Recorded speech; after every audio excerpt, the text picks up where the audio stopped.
All right. Welcome, everybody. Officially welcome. Hope you enjoyed a couple of our tunes that we were playing as we come in. That was all Miss Christina Jeffries, who you'll meet in just a moment. So we want to officially welcome you to our Payne School of Hospitality and Tourism Management's virtual Explore SDSU session. We might be in this weird virtual world, but we plan to have an amazing time today and have a fun session in store for all of you. So first up, my name is Dr. Alana Dillette. I'm a professor in our school here. I teach courses in hospitality leadership, recreation, and tourism, and our very famous introductory course. So if you're a high school senior, you'll be taking that, and maybe even if you're transferring in. Before we begin, though, I want to introduce you to some other folks who are on the call today who you'll be hearing from in different ways. So once I call your name, I would love for you to unmute and share a little bit about yourself. So first up, we have Lexi Efron, who is a senior HTM student. Lexi, would you say hello and just share a little bit about yourself with the group? Hello, my name is Lexi. I'm a senior studying hospitality tourism management with an emphasis in hotel operations.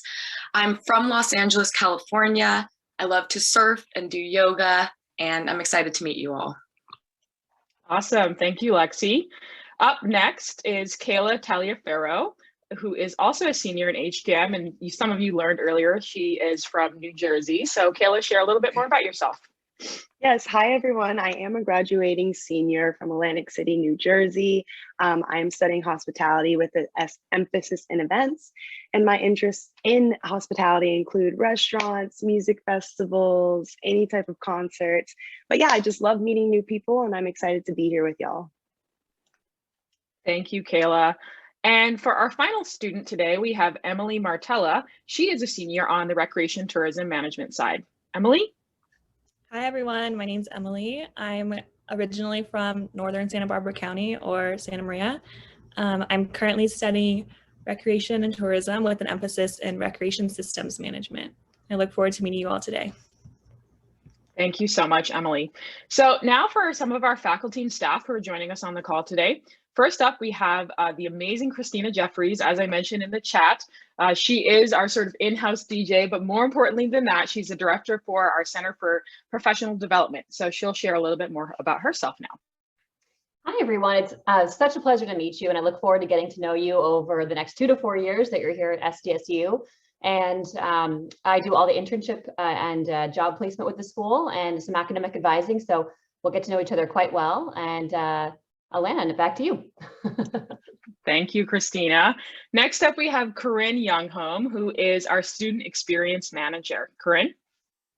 Hi, good morning. I'm so excited to be here. I'm the new one on the block, but surrounded by a lot of amazing team members. I'm going to be assisting with RTM advising, helping with events, and doing some outreach to schools and community colleges to get you all on board. So I look forward to meeting you, and I love to hike, and I love to hang out with students.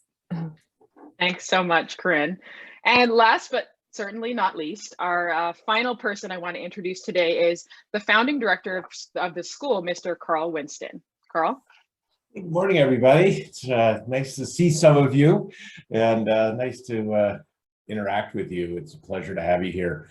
I want to give a shout out to the person on my right in the box here, Christina Jeffries. She's also pretty modest and didn't mention that she's actually a graduate of this program.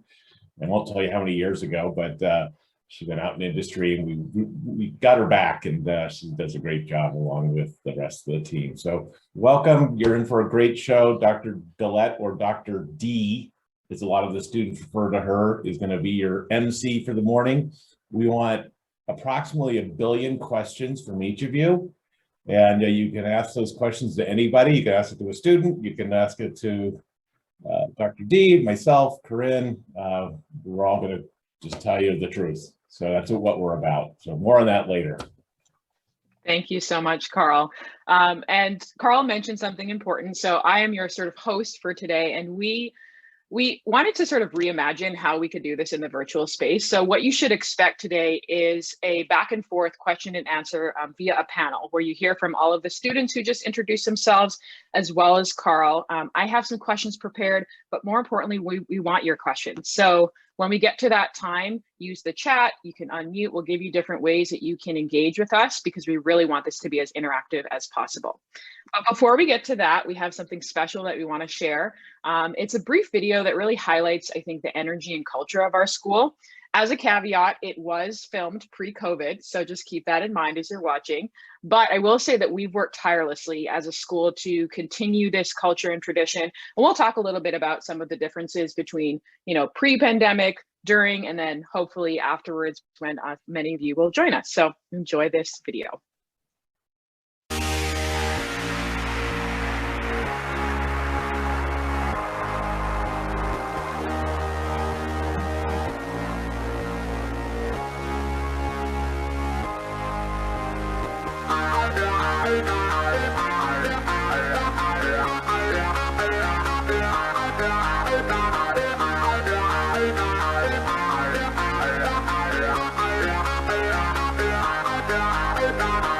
I turn it on, I set the tone, and I know I'm ready to go.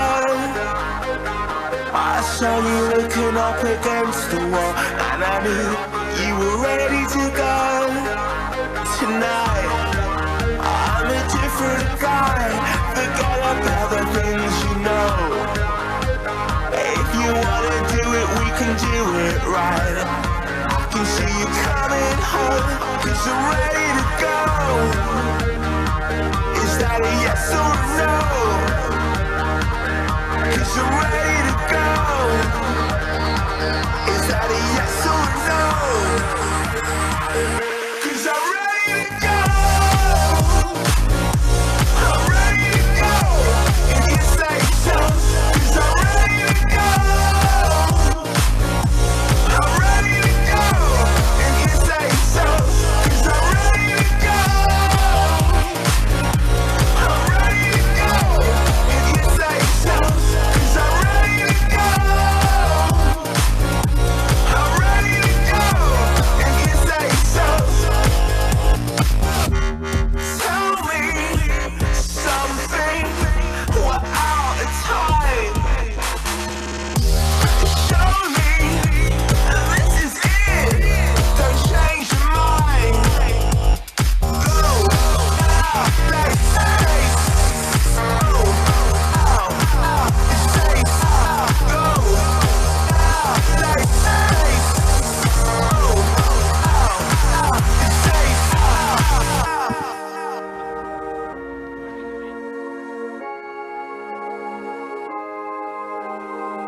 I turn it on, I set the tone, and I know I'm ready to go. I saw you looking up against the wall, and I knew you were ready to go.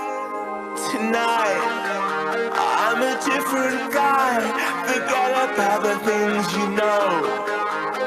If you wanna do it, we can do it right. I can see you coming home, 'cause I'm ready to go. Is that a yes or a no? 'Cause I'm ready to go. Is that a yes or a no? 'Cause I'm ready to go. I'm ready to go. 'Cause I'm ready to go. I'm ready to go. Oh, they say so. Say so. Oh, they say so. 'Cause I'm ready to go. I'm ready. We are HTM. We are HTM. Somos HTM. We are HTM. 나는 HTM이야. We are HTM. 私は HTM. We are HTM. Ich bin HTM. We are HTM. Hi, HTM. We are HTM. 1, 2, 3. We are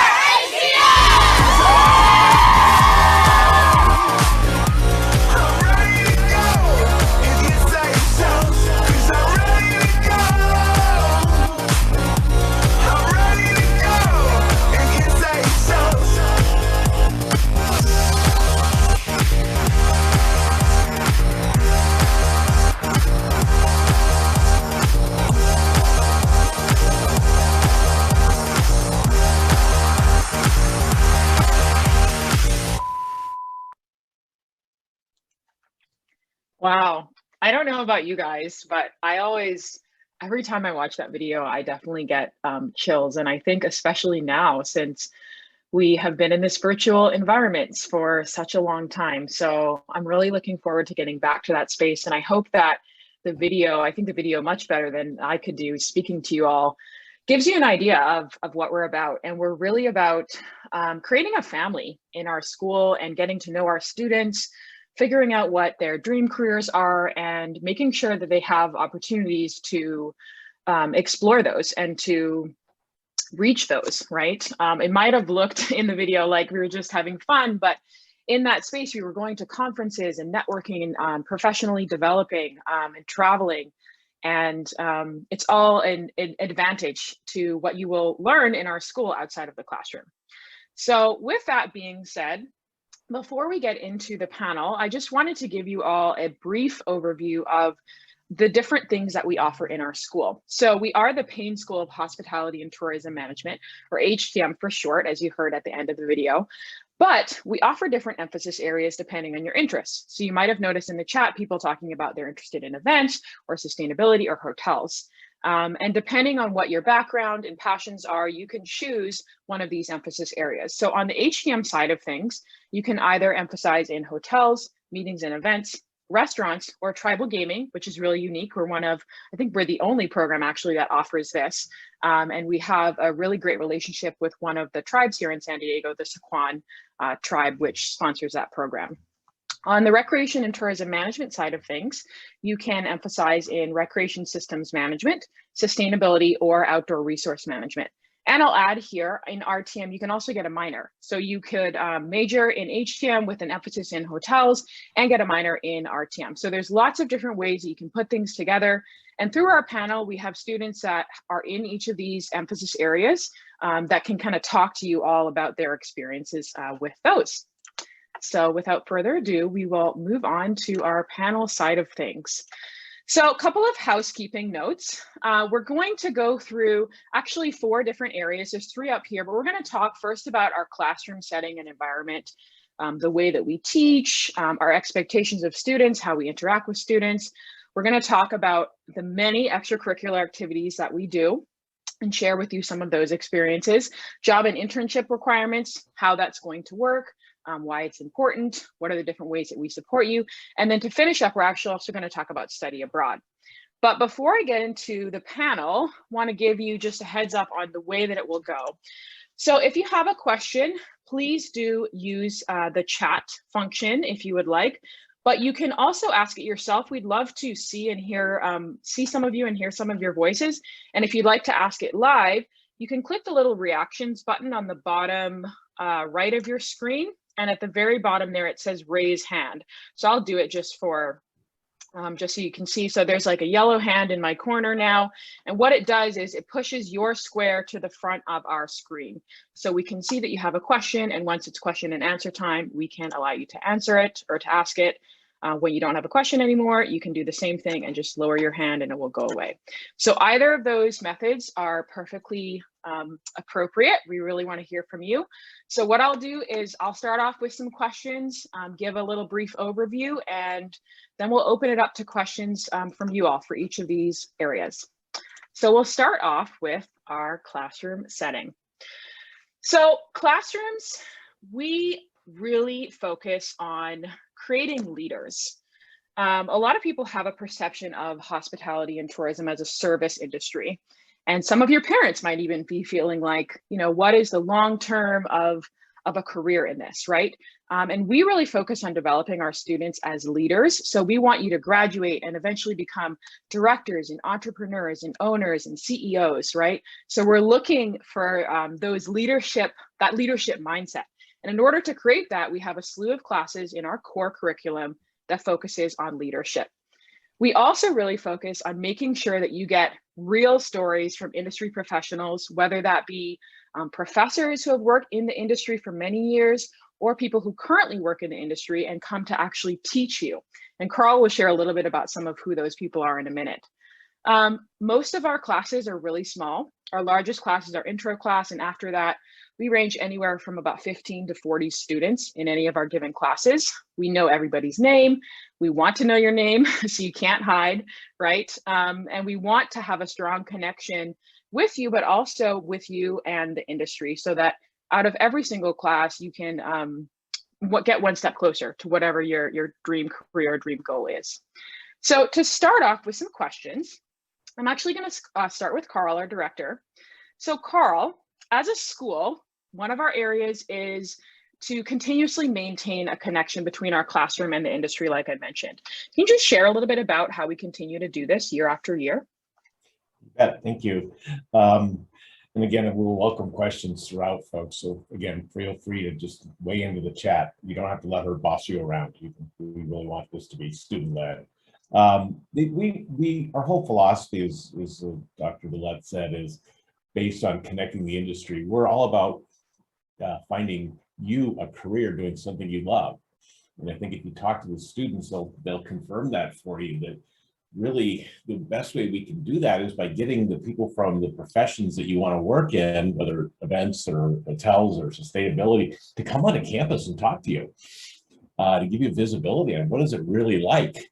And what we find is the industry is more than willing to come to campus, and that's both virtually and in face-to-face. When we're back this fall, we will be having a lot of face-to-face experiences, and you will have absolutely no problem interacting in ways that you couldn't even imagine, both in and out of the classroom with people from industry.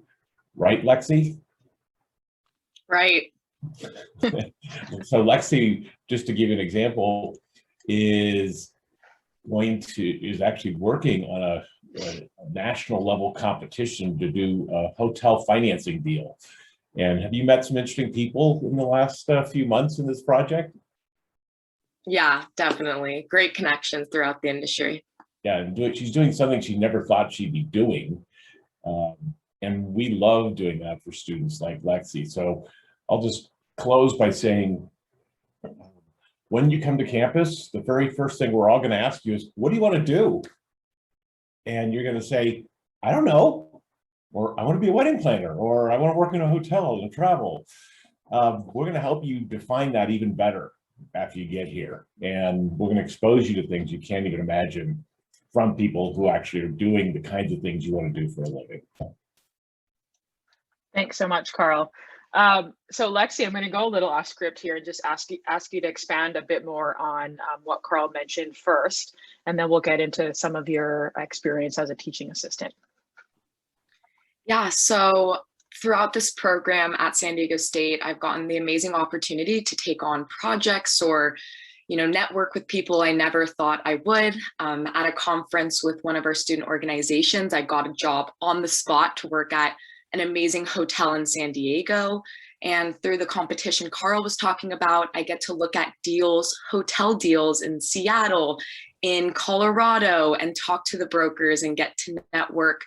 So whether you want to do events or sustainability or whatever your interests and passions are, there's someone that the school can connect you with. You just got to speak up and get involved. So yeah. Awesome, thank you. So now could you share a little bit about Lexi's she's a student, obviously a senior, but she's also served as a teaching assistant in our program for a couple of our classes. So could you share your view about this leadership core that we've been referring to? Yes, so when you come to our school, hopefully you all do, and when you graduate, you get these amazing set of skills, these kaleidoscope competencies. So you can walk into an interview and be able to talk up your skills, be able to grow within whatever you want to do. And one of the classes I was a TA for, I got to work hand in hand with the students, helping them grow, helping them work in these group projects as these industry professionals give them feedback on where they can grow and what their strengths are. And so that firsthand experience getting to work not only with the students, but with real professionals in the industry helped me grow immensely and helped me see what it's like, especially in this virtual world, to connect one-on-one and to grow your strengths and your skills through these leadership competencies. And so it's really fun, innovative, you don't just do tests and heavy workload. You get to really put your skills to use, and it's a great, great experience. Awesome. Thank you so much, Lexi. So this is my final question for this section, and then we want to hear from you guys. If you have a question about classroom settings and what that's like, please think about it now. So last question is for Emily. Emily, could you share a bit about your experience with our class culture on the RTM side and some of the uniqueness of the RTM classes with regards to professors and projects? Yeah, it's totally in line with like what Lexi just shared. There's so many group projects, which are wonderful. It's not at all like a high school group project. And then a lot of the professors, they are actually working in the industry now. So like RTSA, our club director, he is actually the deputy director for the County of San Diego. And if you're a sustainability major, you'll be working directly with Dr. Ponting, who is a co-founder of Stoke Certified and has so many credentials I can't even list, but you get to work directly with these people and they make so much time for you and give you a really personalized experience. Thank you so much. And you may be wondering, like, do we coach these students to say this? This is really what our classrooms are like. Can definitely guarantee it. And we're always striving to continue that on and bring new people in. So are there any questions from the audience with regards to learning in the classroom, our professors, expectations of students, anything like that? Yes, I see, Desiree, your hand is up. Go ahead and unmute. Hi. So I saw in the video and the images that the students are dressed in business attire. Is that a standard for all classes or particular sessions or just particular classes? That is a great question. Does one of the panelists want to go ahead and answer that? I can answer. So that was a good question, Desiree, because it's very important to know when you're starting off in the HTM program that you do need a suit, not for every class necessarily, but we have these things called A days, B days, and C days. A days would be your business, like formal, your suit. And you usually wear those to classes that have guest speakers just because we want to, dress to impress and look professional for the professionals coming in. There's B day, which is like business casual. It's not as dressy, but there's still a little bit of dressing up. And then C day is casual. So your HTM professors will always let you know ahead of time, oh, this class will be A day. We're going to have a guest speaker. But yeah, not every class you'll have to dress in a suit, just some of them. And there's resources for how to get affordable suits and how to make it work as a student or, your family. We don't want you to go out and get the most expensive suit, but just what makes you feel professional and comfortable, so you can, be your best.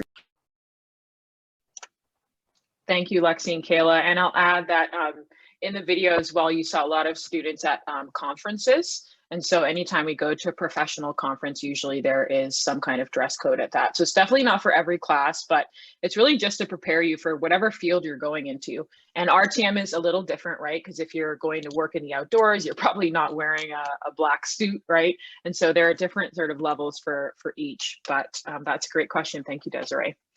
Any other questions from the chat or hand raised? What are the couches in the hospitality building? That's also a good one. Go ahead, Lexi. I feel like these questions are like prompted, like these are perfect questions. The couches are a really fun space. It's a very inclusive, welcoming environment, real couches that we could go hang out at.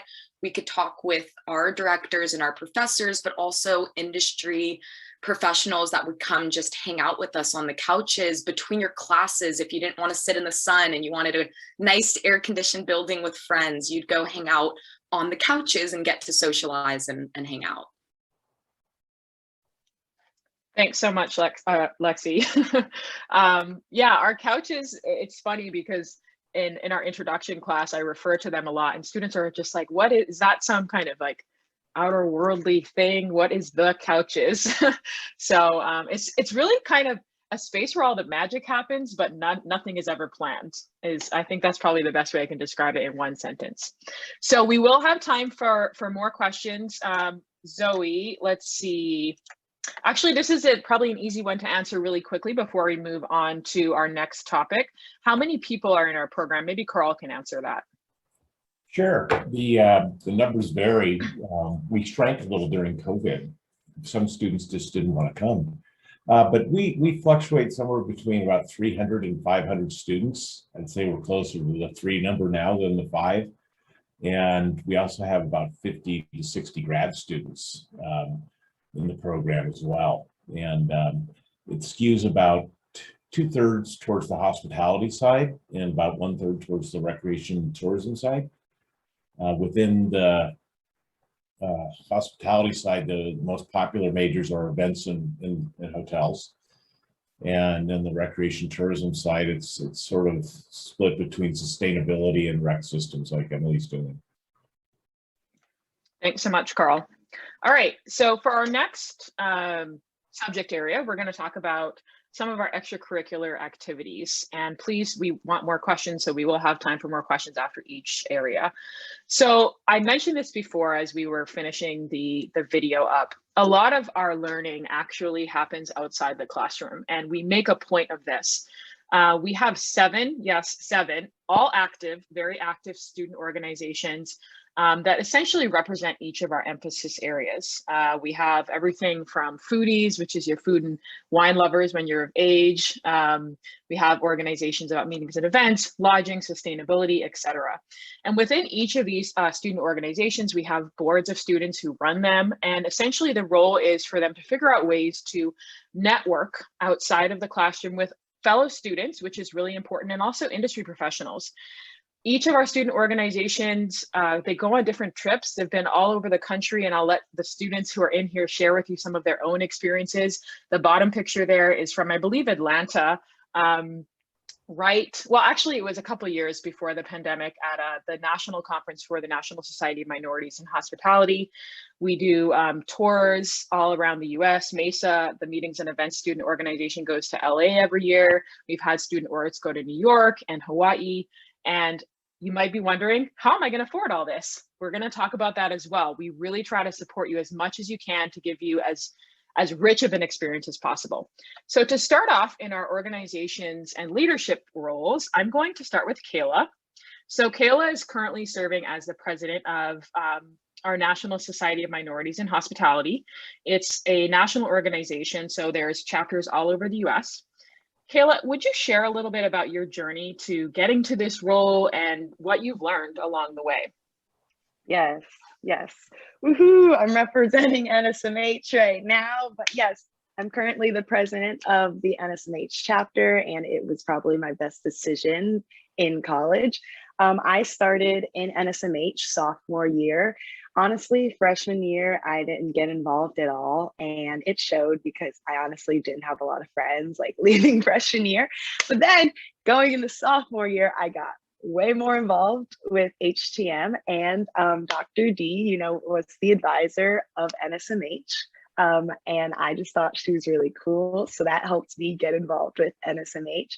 But yes, so I've had quite a journey throughout my last 3 years. I started off as a chapter liaison on board my sophomore year. Then I moved junior year to high school outreach director. And then finally, my senior year, I'm president. I guess the biggest things I've learned is just how to lead, how to become a leader, which is one of the main lessons you learn in HTM.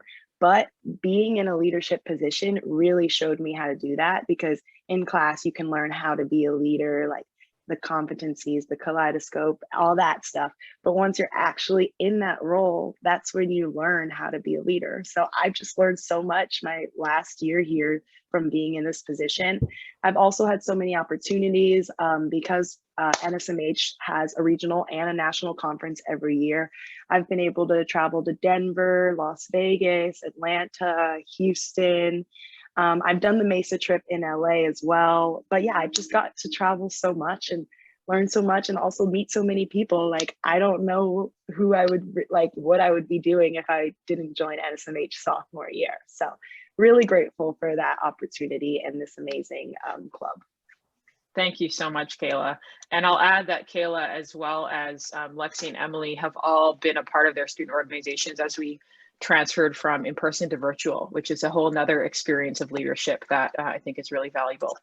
So Emily was a transfer student. She joined us in fall 2019, and she got involved immediately with one of our recreation student organizations. Emily, could you tell us a little bit about your experience with RTSA and how it's helped you connect to the wider recreation industry?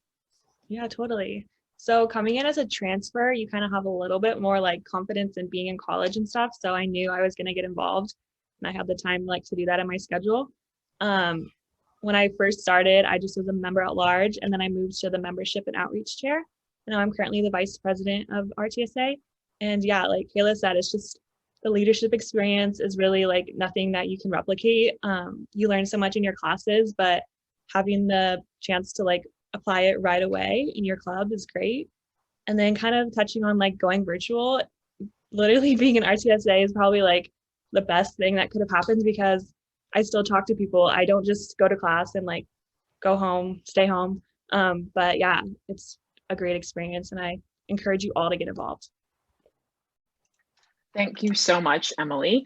And now we're going to hear from Lexi, who's also involved with a student organization, the Lodging Management Student Organization, as the president, but she's taken quite a few trips with different organizations. Lexi, can you tell us a bit about these trips, where you went, and more importantly, how you were supported by the school to do this? Of course. So I think one of the most cool parts of our school is you don't pick one thing and that's who you are. My freshman year, I joined every org, and it was quite overwhelming because they all have different specialties and different trips, but it was the best thing I could have done because it expanded my role, where now I know about RTSA. I know about the different trips that go on. Last year, I got to go to Hawaii with 30 other students and Christina, and we got to go snorkeling and visit tours in the convention center. I didn't think I would be able to make that trip happen because I was also going to San Francisco for a scholarship. I had gone to Atlanta. I was about to study abroad in Amsterdam. I reached out to my amazing school and said, hey, I want to do this amazing opportunity, but I can't afford it. And Carl and I sat down, and I was able to get my flight covered, and I was able to get a scholarship for abroad and 6 other scholarships through the school. So if you need help, ask for help, and you got to put in the effort to apply for scholarships and to go out of your way. But the amazing opportunities are so worth it. So if you ever have questions about scholarships, I'm here even as a grad. Thank you so much, Lexi. And we'll touch again on scholarships in just a moment, but that's a great point. There are so many opportunities for money throughout after you get into SDSU. So to finish up, this is a good transition to Carl. You know, Lexi talked about a lot of places. I actually did not get to go to Hawaii, so I'm still wondering about that, but I'm just kidding. But Carl, students have shared that they get to go to all these amazing places and have these amazing experiences. How are these supported and funded? Sure. I mentioned earlier that we have a lot of industry support. Well, guess what? They support us financially too. The Payne School of Hospitality and Tourism Management is one of the most financially sound places you could ever go. Your tuition, if you're in state, covers about 1/3 of the cost of what we actually spend to deliver these 2 majors. I'll say that again. If you're in state, your tuition covers 1/3 of the cost. If you're out of state, it covers 2/3 of the cost, and the rest of it comes from private donors who support the school. All these trips that you're hearing about and all the exciting things we do, they're all subsidized. So if I ask, Lexi, what did you spend when you went to Hawaii? What did you have to pay for? Is it just the airfare, or what was it, like thousands of dollars? What was it? So all the costs were subsidized, and the whole trip was, for hotel rooms, snorkeling, food costs. It was very doable for students to make it happen. And yeah, it was very worth it. Yeah, most of you guys just mooched like the airfare off your parents or whatever. And these trips are all fun, but there's also a lot of work involved. And so there's a constant learning going on. And as I said, it's a little hard to believe, but the connections that we have with industry open doors that I know for all of you on this call right now, you're like, really? The answer is really. We have almost unbelievable reach, and people will help you get things done if you have an experience. And I'll talk about study abroad if I may, Dr. D. Just seems like a natural point. We require most of our majors to study abroad, and we make it almost zero cost thanks to donors. So that's pretty cheap. So really life-changing experiences ahead as we get out of COVID. Thank you so much, Carl. What questions do you guys have about organizations, getting involved, traveling, anything of that nature? Desiree. Hi again. So I have to actually work full time. I'm currently employed, and I've been really concerned about things like the internships and such. I figure by the time I get to that point, I'm going to have to quit my job. But before then, is there any way to still participate in these trips and stuff while holding that full-time job? Or is it just like, I mean, is it on weekends? What kind of flexibility should I be prepping my boss for? Lexi, it looks like you wanted to share. I just and then maybe laugh Carl. because it's very relatable, but I can go after Carl if you want. Virtually everybody works, Desiree. Certainly by their senior year, most of our students are working close to full time. So you won't be alone. And a lot of it's what Christina Jeffries is going to be working with you on your whole internship experiences. The Payne School has a theme, and that is we want to be the most personalized school of its kind anywhere. So that means we're going to treat you very different than we're going to treat Morgan or Todd or anybody else who's on this call right now. You're all going to have a very customized experience. So we're going to work with you, and we're going to ask you hard questions. That's just not for you, Desiree. That's for everybody. So if you're working at, I'm just making this up, I'm sure it's not true. If you're working at Walmart and you want to be an event planner, we're going to ask you, when are you going to start working as an event planner? Not a complicated question, because, and again, Ms. Jeffries over there, she's going to help you find a job as an event planner. So that's just what we do, is help people get aligned with their own goals. So we'll work with you, I promise. And we're recording this, so you can hold me to my promise. And the dates for student organization events come out early. I laugh because I also was working full time at one of the internships I had gotten through the school, and just the complications of dates and stuff. But because it came out so early, I was able to be very transparent and kind of make it all work. That's awesome. Thank you.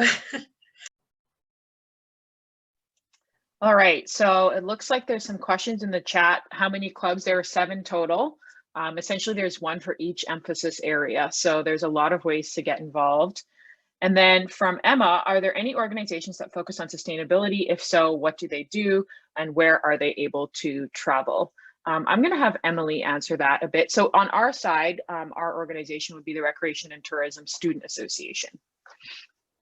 Yeah, so at RTSA, we've definitely focused on sustainability. A lot of what we do also focuses on like California Parks and Recreation Society and things like that. But even like outside of the Payne School, there's a sustainability club, there's a sustainability major and minor, and there's a lot of other things like Greenpeace and like things like that you can get involved in. Yeah, and travel wise, so with RTSA, each year we go either to Sacramento or Long Beach for our CPRS conference, which we're doing virtually this year. But yeah, there's a lot of travel opportunities still. Thanks, Emily. So there's a question here about the Meetings and Events Club. I was going to pass that one to Lexi and see if you could speak to that a little bit. Yeah, so the organizations do projects and trips. You'll also do amazing projects in your event-focused classes. So you'll be able to work with professionals and on projects that will help your growth with meetings and events. But the MESA kind of club, they focus on, venue tours, getting to see what venues host these amazing events that happen, and focusing on sports and festivals and all kinds of different areas. But with Mesa, they'll focus on tours of these events and places and on the connections more than specific projects. Thanks so much, Lexi. And I'll add that Mesa, because they're a meeting and event student association, they plan school events as well. So we have welcome back events, we have end of year events, we have what we call a showcase. I'm trying to think of all of them. And Mesa is usually involved in each of those. You actually get hands-on event planning experience being a part of Mesa as well. So we are going to move on so that we can make Not sure going to know any more basic science or anything more about how to cure patients of disease. But when you put on... Okay. Cool. Little technology change there. So we are going to move on to our next section just so we can manage our time and talk a little bit about jobs, internships, and scholarships. And to start this one, we actually want to start a little bit differently. So cue your listening ears and please use the chat for this one. We want to know in the chat if you have an idea, what is your dream job? So share it with us in the chat and so we can use that to drive our conversation a little bit. Anything counts. We have no judgment. If you don't really know what it is, you can put something general. If you know very specifically, put that. And we'll chat about that in a moment.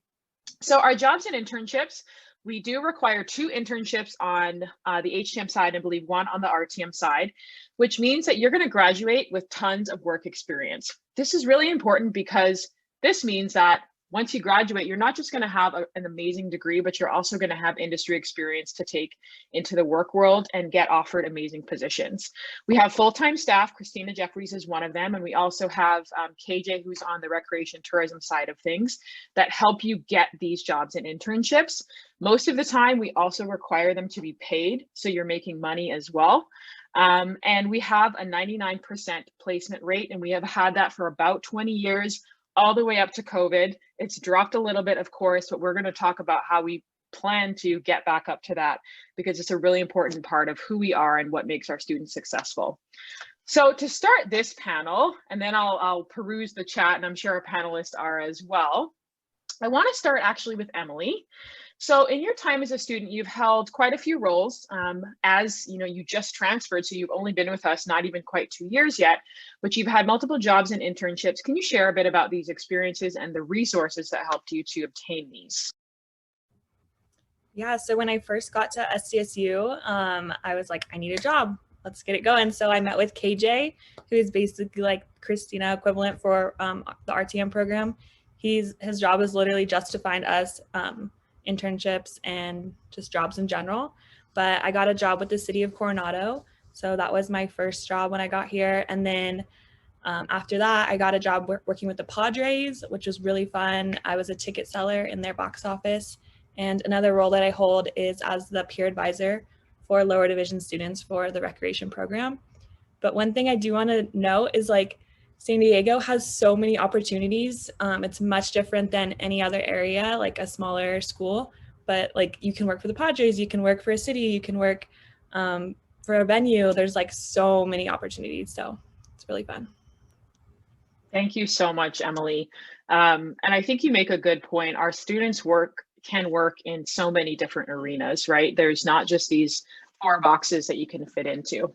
So up next, I want to chat with Kayla, and this story is more related to the pandemic. So our industry, we're taking a big hit. We've been one of the most hard hit industries due to COVID-19, but Kayla actually still managed to secure an internship for her senior year internship, where she's continuing to grow and learn new skills. Would you tell us a little bit about this, Kayla, what you're doing and how this came about? Yeah, so I'm actually working for a company called SD Meetings and Events. And I was actually able to connect with my boss through the HTM program. Like I think Carl mentioned earlier, we have a lot of HTM professionals that teach a class or 2 in our program who have a lot of experience. So she's had over 20 years of experience in events. And I was blessed enough to get an internship with her. I'm an event coordinator right now, and we are doing virtual events. And I'm learning so much about the virtual event side, learning about new platforms other than Zoom. And I'm just getting a lot of valuable experience that'll look great on my resume after graduation. So just still learning new skills, and I'm grateful to be employed right now. Thank you so much, Kayla. And I think, you know, our industry will never be the same, right? So the skills Kayla is using or is learning now will definitely be of use in the future. So I'm going to pass it over to Carl now. And Carl, I'm hoping you can talk a little bit to what's been going on in the chat with what people want to do. And also, other than the companies mentioned, who hires our students? You bet. We have a really cool placement model. I call it kind of a boutique one. I thought I was putting a chat to you, Dr. D, but I sent it to everybody, just saying we can run a little bit long if people want to volunteer. But again, our whole thing, I saw some people say, like, I want to work in events. I saw somebody say, I want to work for Disney. Great. The question is that right for you? And we're going to help you figure that out through a series of processes and experiences and classes that you're going to hear from Disney speakers. That's easy. You're going to meet those people. You're going to find out, do you belong there? Because going to Disney and working at Disney are actually two different things. So again, we'll help you go through a whole process of discovery. If you listen to the jobs that the panelists have had, they're pretty diverse for 21-year-olds. Like, they've worked in a lot of really interesting situations. So, the number of companies that actually recruit from our campus is not that large. Again, Christina Jeffries there is in charge of this whole function, and she works with just a handful of companies. And we think there's a really good opportunity for us to get you a job in your sophomore year and your junior year with maybe the employer of choice for you when you graduate, so you can find out before you actually leave, is that a really good fit for me or not? So small numbers of companies that are highly selected and selective. I'll just drop a couple of names. We are one of 3 campuses on the earth that Four Seasons is recruiting at this year. It's a nice little hotel company. We are one of the very few campuses where several event firms will be hiring and are hiring literally right now in an era when there's actually no jobs for event planners. So that's changing, and people are starting to come, and we're very deeply embedded with these companies, and you'll be hearing a lot about them, even as freshmen. Thanks so much, Carl. I'm going to insert a question here in the chat from Desiree about how do students get these international jobs, or if they also want to work, you know, somewhere else outside of San Diego. What does that process look like? And any of our panelists can hop in here, or even Christina if you want to. Sure, I can definitely answer that. Chiro right now is in Japan, and we do have many online classes because of our current circumstance. There is a requirement, but we'll talk about a little bit about study abroad. So many of our students do clear classes going abroad, and you'll hear from our students shortly about how they were able to clear those classes. In terms of working abroad, sometimes it gets a little bit tricky with a visa. So anyone that wants to work out of the United States, I always say, come and see me one-on-one, and we can figure out where you want to go. Maybe working over the summer might work, or potentially taking that semester, like to work 6 to 8 months in Australia, knowing that we're going to take a break on your on some of your classes, or maybe taking an online class or two with your internship class, which is also something we could easily do remotely. Over the summer, about half of my students do their internships out of San Diego, so it's not a problem at all to make those accommodations. So we're flexible, and like Carl said, we're a very personalized school. So if you've got a specific goal or a dream, I'm going to try to help you get there. So hopefully when I meet you in the fall, we can get to work on that. Thank you so much, Christina. And I think driving that point home is so important. That's like our number one thing, is we want to be the most personalized school. So sometimes the answers may not be so straightforward, like check this box and you can work abroad, but we will do everything we can to make it happen if that's what you want. So last question here in this section for Carl. I want to address the placement rate. So I mentioned we have a 99% placement rate pre-pandemic, but we've had some amazing success stories throughout of people staying employed, even getting new jobs. How do you plan, or, you know, not just you, but how do we plan as a school to get this rate back up as we hopefully transition away from this time?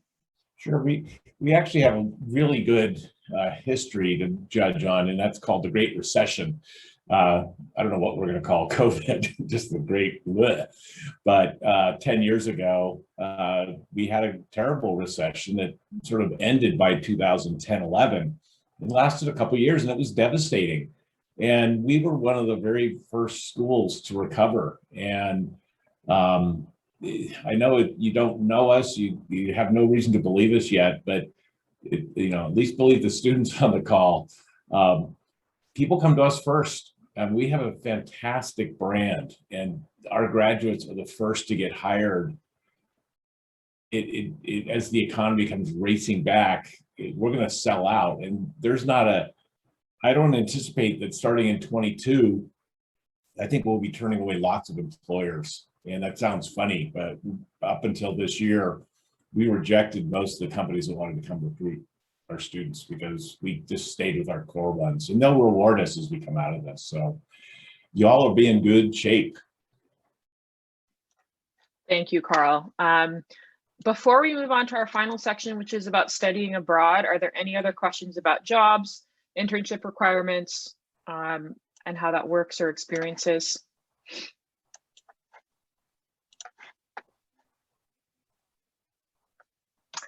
All right, so from Emily, what are some past examples of internships for someone with an emphasis in meetings and events? Let's see who can take this question. I'll take it. Go ahead. Yeah. I was planning on letting the students and Mr. Winston speak, but I'll happily come on.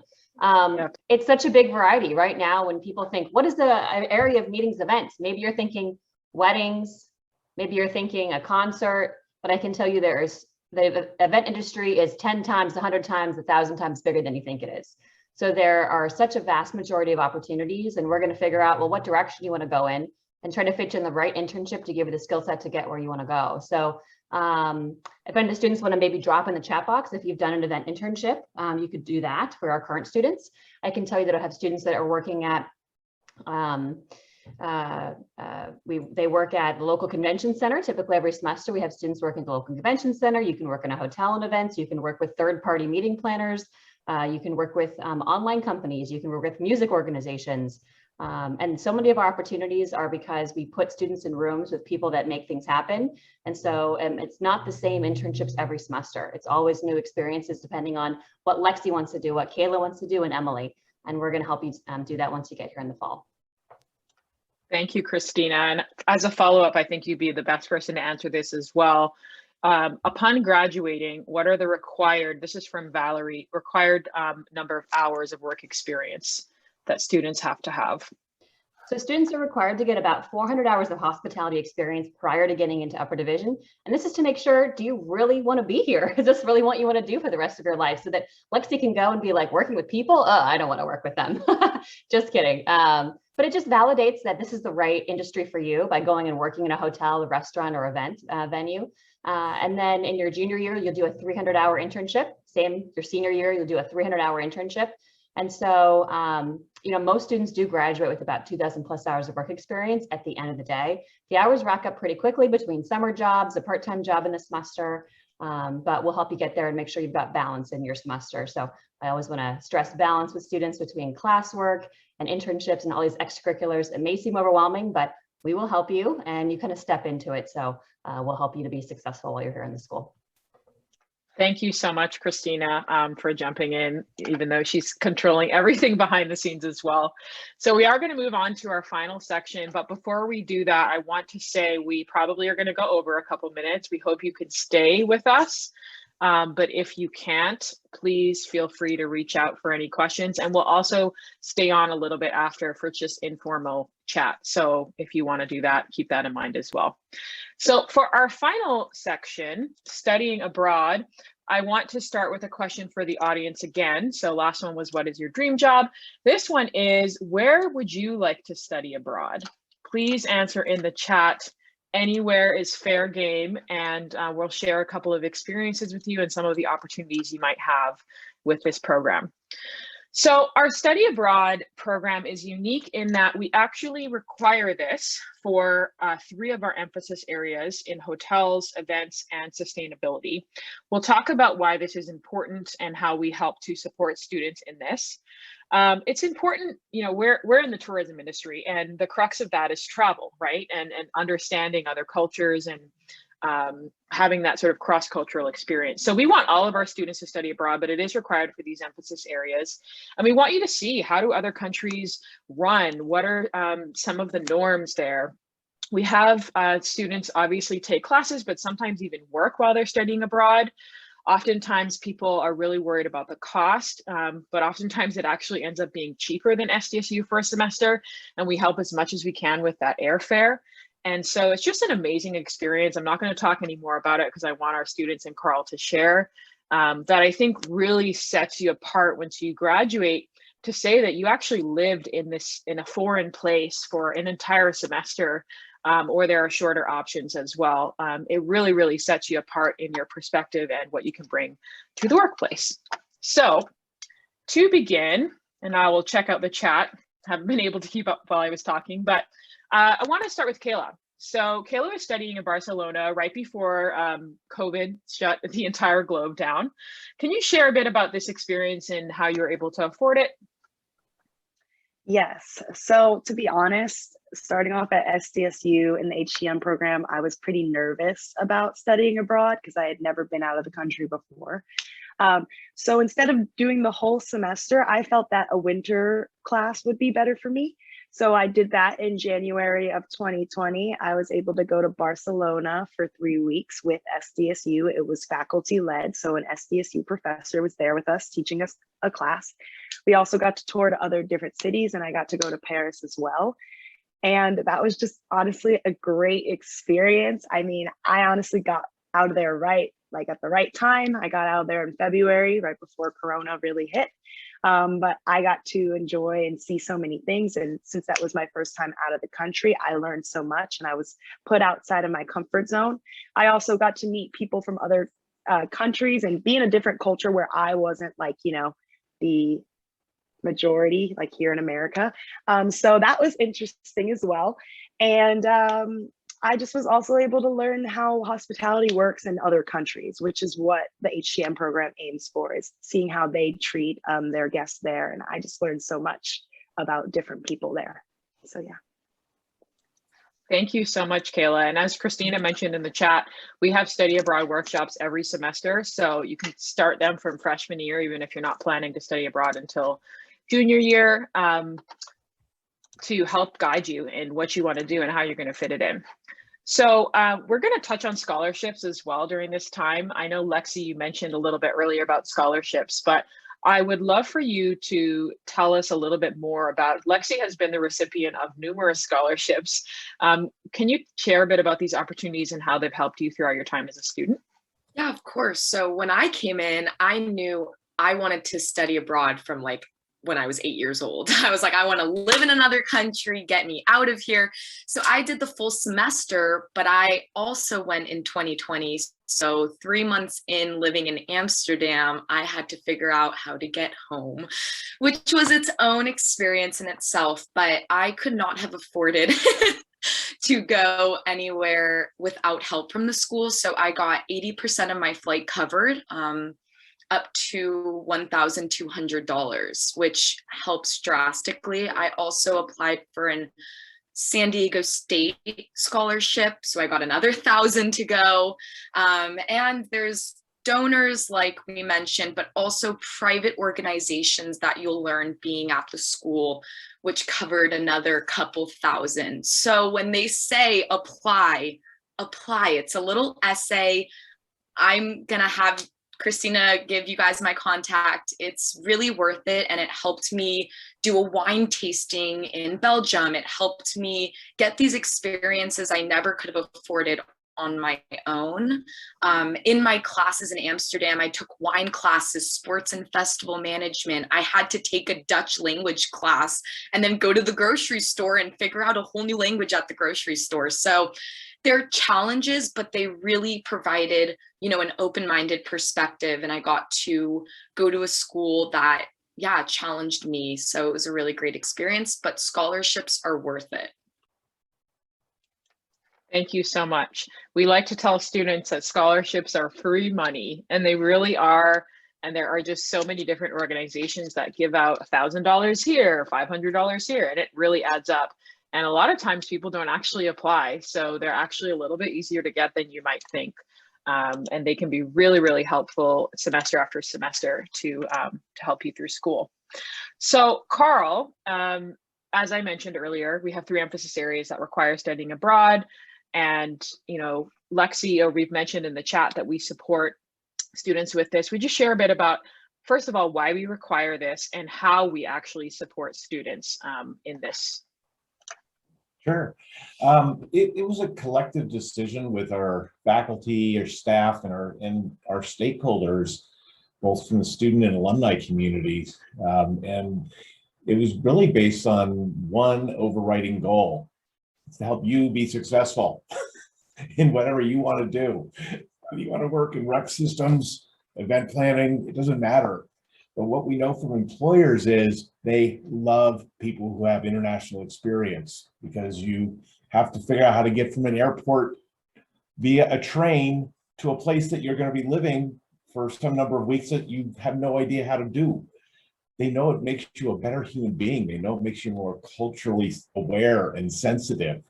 It's an absolute unfair advantage that you get when you graduate from our school, is having an international experience, and employers are going to love you for it. It's just a door opener. And so we have had students express concern about studying abroad. During COVID, of course, we waived the requirement because we had to. But we want to support you in any way we can to help you get yourself prepared for the rest of your professional life. That's why we're here, and this is an important tool for that.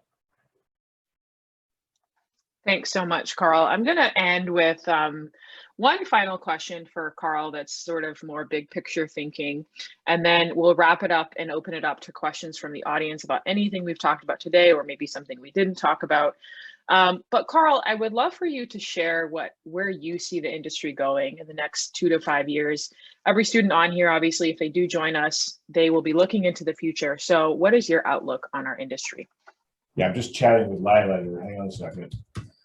I know I'm not supposed to multitask, but you know. No worries. It's really good. And this is absolutely the worst healthcare crisis and economic crisis of my life. And I have gray. So, everybody on this call, this is like the worst it's ever been for all of you. The economy in all these professions is going to come roaring back. There's every indicator.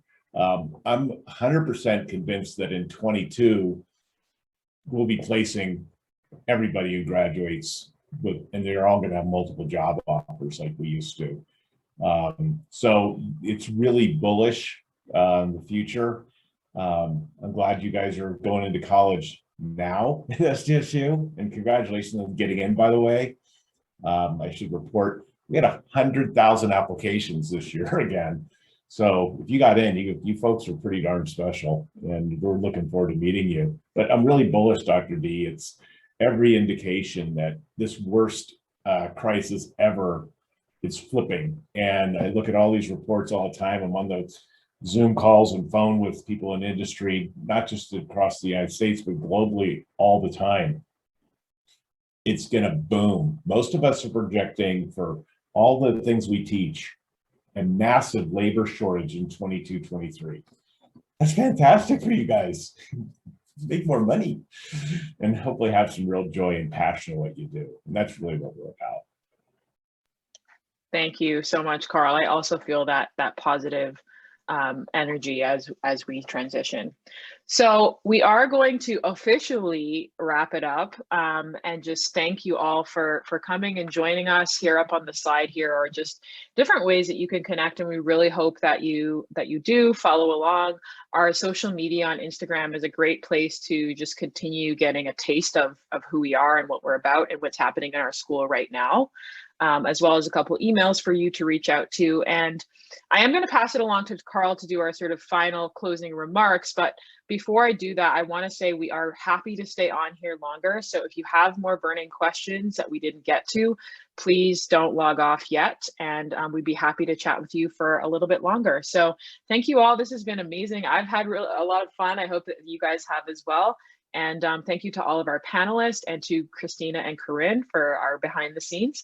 And with that, I will pass it on back to Carl. Great. Thank you so much. Super happy that you all participated and stayed with us throughout the call. We sure wish this could have been a live event, not just a Zoom event. We are coming back to campus. We're going to be live. We want to meet you. We want to know you.